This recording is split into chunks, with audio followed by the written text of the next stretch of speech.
Hey guys, and welcome to Console Land. Today on the channel we're going to be doing a video tour of my games room and looking at my consoles I have here, from the retro stuff to the new, and how they're all connected together, and a few other bits and pieces that I've got going on here.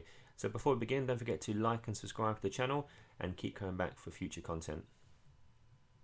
So I guess before we look at the consoles, we should have a quick look at the cabinet itself. They're just Kallax cabinets from IKEA that I've customised, taking bits out and adding bits in. The most key thing here, I guess, is the backing that I put behind each cabinet. Here behind the TV one is where I keep all the power supplies and cable management to keep everything tidy. Maybe I'll do a video on that in the future, we'll see how that goes. But each individual section is also backed so that you don't just see the wall behind, and you've actually got a bit of cable management running behind all of those, with just a cutout along the bottom to feed the cables through, just to keep things neat and tidy. We've done a similar sort of thing with a smaller cabinet over here, but it was easier to manage because there was less consoles and it was just a smaller cabinet, so we just done sort of trunking down the back of that. Again, maybe we'll revisit that in a future video.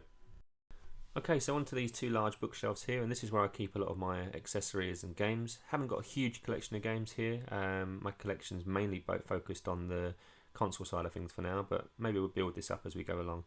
So onto this shelf here, we've got our Sega Saturn, Dreamcast games, some loose Atari games there, and some Sega Master System and Nintendo Game Boy and Game Gear games.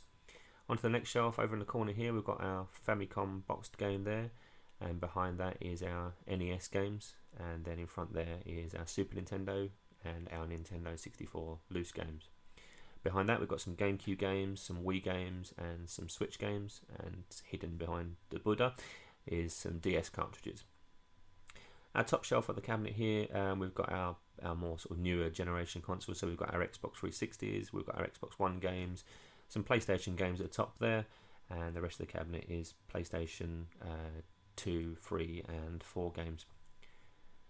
So we're going to start onto our hardware now. So we're looking at our Amiga 500,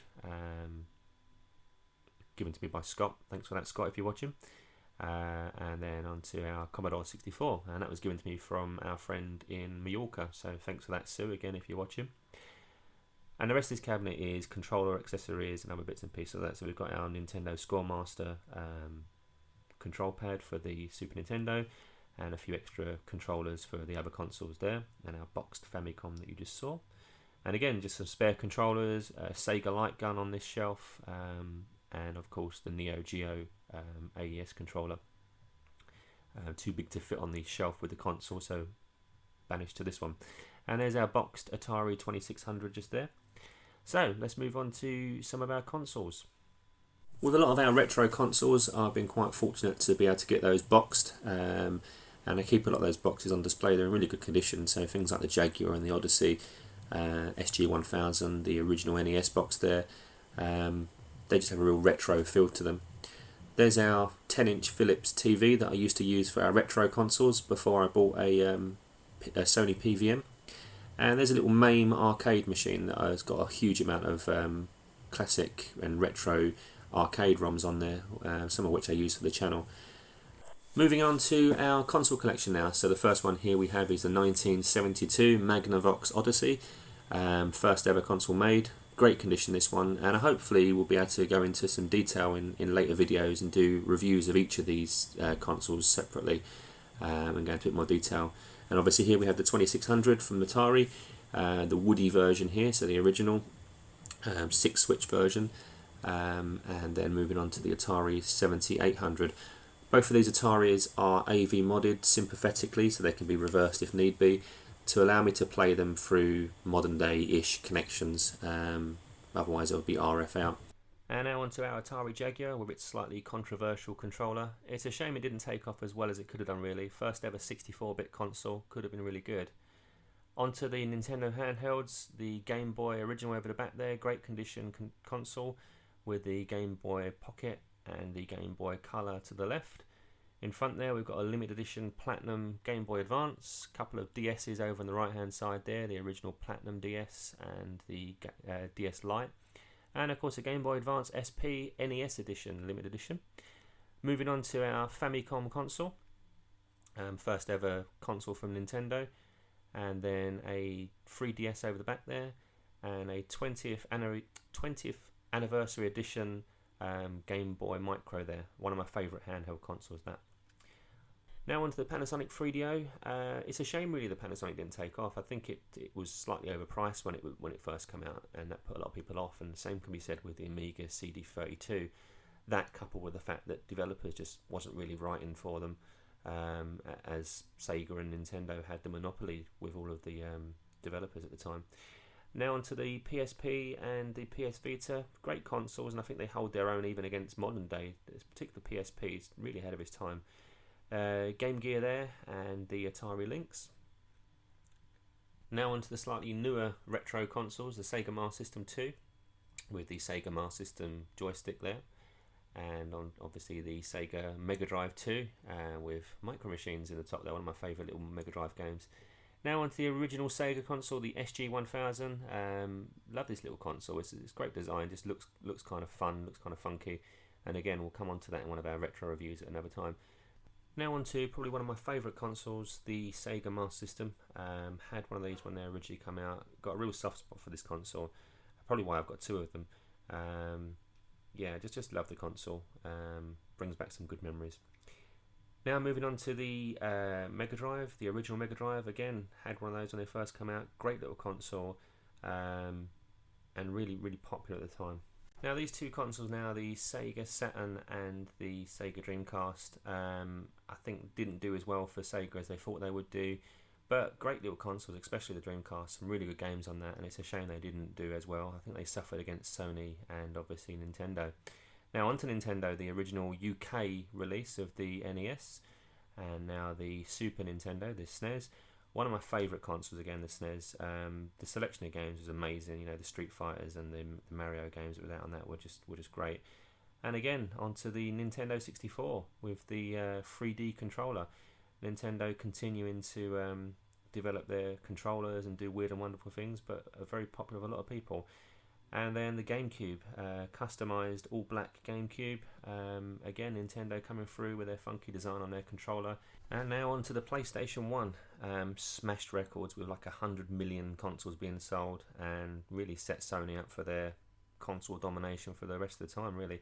Onto the Sony PlayStation 2, 155 million sold, so was pretty good going. And the PlayStation 3, not one of my favourites, but definitely onto the PlayStation 4, which is definitely one of my favourites. Currently what I'm playing, Call of Duty on the moment. And then now moving on to the Xbox. So we have the day one launch Xbox at the bottom there. I also have a boxed Xbox console, which is a day one launch, which is just up here, as well as the Crystal one that you saw there, which is modded with custom BIOS to allow you to play homebrews and other bits and pieces like that. Moving on to the Xbox 360. Again, great little console. You'll see at the top of the console there, I've got a couple of controllers that are on charging pods, and I'll go into a bit more detail about those in a little while, about charging all the controllers. Onto my Xbox One, a bit of additional space on the side there, and the little white controller on the top there. Xbox One X, and my Elite controller, Elite version 1 I should say, on the top, and again with the charging docks there. And now down onto the Geo CD and the standard controller that you can just see there. Great console, a bit slow to load though sometimes with those CDs. And now the original Geo AES. You saw the controller that I've got earlier on with that. That's over on a different shelf. It's too big to fit. And onto the Nintendo Switch, one of my favourite consoles, and actually got me back into gaming in general a couple of years back, which kind of led me to create this room in the first place. And now onto the Nintendo Wii, and finally the Wii U. You can see I've got a collection of controllers here. And actually, while we look at the controllers, a lot of these controllers got pods, as you saw earlier with the Xbox and the Xbox 360 are on charging pods. And all of my chargers and controllers are charged via smart plugs, so that there's a certain time during the day that they come on and charge, even if the room's not being used, and keeps them topped up with charge, which means that I never go back to a console with a dead controller, which is always quite handy. And you can see on the front now I've got the Switch Pro controller and a Nikon PlayStation controller as well. Well, that's pretty much it for the consoles and controllers. One other thing that I did want to touch on before I finished this video was the fact that what got me into this in the first place, and what I wanted to achieve, was to have it so that I could play any of these consoles at any time, because there's no point in having a room like this if you're just going to have them sitting there gathering dust and not being used. So in this room, all of my retro consoles can play through this Sony PVM at any time with the press of a button. There's no wires being changed or anything else like that. And the way that's done is, as you can see here, every console or retro console has got a number attached to it, A4, B4 that you just saw there, C9, C5 on the Jaguar, and that corresponds to a series of switches. So this center switch here is A, B, and C on it. Room for D, by the way, for when I expand. So if I want to use my SNES, I choose A4 for the SNES, and then that appears on the PVM. And another quick example, for instance, if I wanted to use the Dreamcast, I see the number on there, which is B2, and I just press B on the center, and then you go to the B block and press 2, and then the Dreamcast powers on, and you'll see that on the screen now. So every console in this room, every retro console in this room is playable by just the push of a button at any point. Which is really handy, because I don't want to be changing wires and messing around like that. So it's done for a series of switches, and all they are is just daisy chains. So you've got ABC, which corresponds to various different cabinets that are in the room, and the various different switch boxes that are dotted around the place. And this solution seems to work really well for me. I'm happy to go into more detail if anybody wants any, so just leave a comment below if you want any more information about that. The newer generation consoles are simpler. They run through this Denon amplifier. They're all HDMI, so you have 5 HDMI in and 1 out to the TV screen. So it's nice and easy to switch through whichever one you want to play. Plus I've got extra capacity underneath the screen with a HDMI switch box as well, if I need to add more for when the PlayStation 5 or the Xbox Series X is launched.